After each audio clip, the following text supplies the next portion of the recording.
Olá, pessoal! Na aula de hoje, vamos estudar o colênquima, o tecido vegetal com a função de sustentabilidade de diferentes órgãos vegetais. Esta palavra colênquima deriva do grego cola e vai significar reforço, ou, no caso, está relacionado então àquela substância gelatinosa que vai dar a característica principal colênquima, que são os espessamentos de celulose.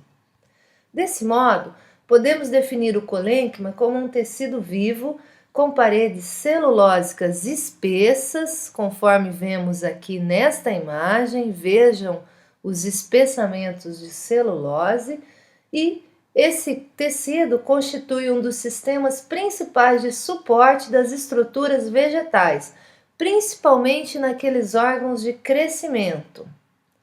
Importante vermos aqui, por exemplo, nesta imagem, onde aparece um caule, uma caule ainda com porções verdes e ramos aqui de flores. Estes pontos geralmente apresentam então colênquima, que são órgãos das plantas que ainda estão em crescimento e necessitam ter algum nível de sustentabilidade, porém que essa sustentabilidade não tire a flexibilidade de movimento dessas plantas e ainda permita o crescimento. Dessa maneira, é importante então destacarmos as funções do colênquima. Então, ele é um tecido de sustentação, mas com flexibilidade. Isso é muito importante, pois o diferencia do esclerênquima. Ele está relacionado, então, à sustentação das folhas e caules em crescimento. Não impede o alongamento do caule nem da folha. Em plantas adultas, ele vai sustentar principalmente caules herbáceos, então ele vai ser encontrado nesse tipo de caule. Nesta imagem aqui ao lado, vemos aqui a primeira camada, que é a célula epidérmica, logo abaixo aqui o colênquima. Então, esse é um corte aqui de um mesófilo da folha. Então, aqui está aparecendo a região da nervura. Uma curiosidade, esse tecido confere plasticidade às suas células, uma propriedade que permite resistência a ações ambientais, principalmente de ventos, e isso facilita o desenvolvimento dos vegetais. Então, esta imagem mostra exatamente uma árvore que sofre a ação do vento. Então, os galhos, os ramos que estão mais na ponta da copa desta planta, eles apresentam reforços mais intensos de celulose em função desse fator ambiental que é o vento. Agora, vamos conhecer algumas características do colênquima. Esse é um tecido vivo que tem protoplastos ativos e com cloroplastos. Isso é importante, pois o diferencia, por exemplo, da epiderme. Outra característica é que esse tecido ele apresenta parede espessa e a forma da célula é variável. Então, esta característica de ter parede espessa, o diferencia, por exemplo, do parênquima. E as formas variáveis, neste exemplo aqui desta foto, aparecem células aqui mais alongadas. Mas também podemos ver que algumas células são curtas, outras longas ou isodiamétricas. Lembrando que esse espessamento da parede ele começa nos cantos das células, mas pode expandir-se para outras partes, então, da própria célula. Então, aqui, vemos nesta imagem aqui espessamentos acontecendo bem no canto da célula, espessamentos bem visíveis, e isso pode, então, migrar para outras partes da célula. Bom, quanto à distribuição, podemos dizer que o parênquima geralmente está localizado abaixo da epiderme, nos caules, pecíolos e folha. Então, isso é um local onde nós podemos procurar o colênquima. Nesta imagem percebemos isto. Aqui a epiderme e nesta região, logo abaixo da epiderme, existe aqui uma camada grande de células do colênquima. Aqui a mesma coisa.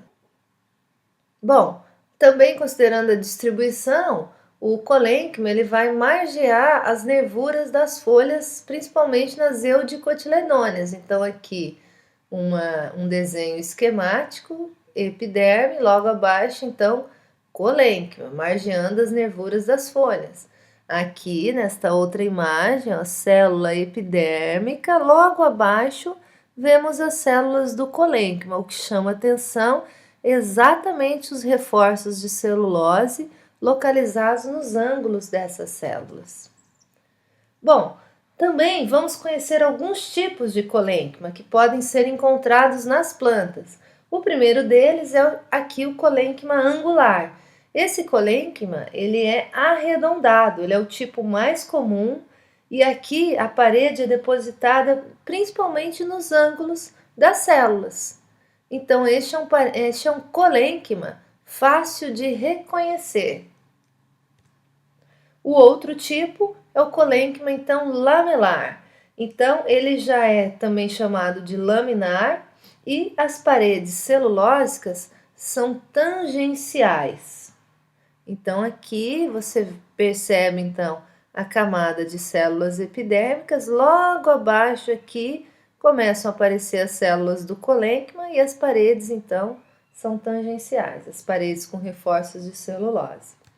O último tipo é o colênquima, então, lacunar. Ele é um parênquima, então, ele é um colênquima, então, perfurado. Então, a parede que se forma ao redor dos espaços intercelulares entre as células. Ou seja, o tecido, ele contém espaços intercelulares. Então, a parede, não conseguimos perceber o colênquima ser formado nos ângulos das células, como que ocorre lá no colênquima angular, mas sim percebemos espaços intercelulares. E a partir desses espaços intercelulares se formam então os reforços. Bom, também é importante destacarmos a diferença que pode ser percebida entre colênquima e parênquima. Então, o colênquima tem uma parede mais espessada e vai apresentar maior comprimento das células. Por outro lado, o parênquima ele é um tecido com parede mais fina e as células são menores em comprimento. Em um corte transversal, notamos que muitas vezes as células do parênquima são maiores, mas em cortes longitudinais podemos perceber então o comprimento das células do colênquima. Pessoal, então é isso. Espero que tenham compreendido esses pontos principais da aula de hoje. Peço que agora vocês leiam o texto de apoio e resolvam as atividades de aprendizagem. Bom estudo a todos e até a nossa próxima aula.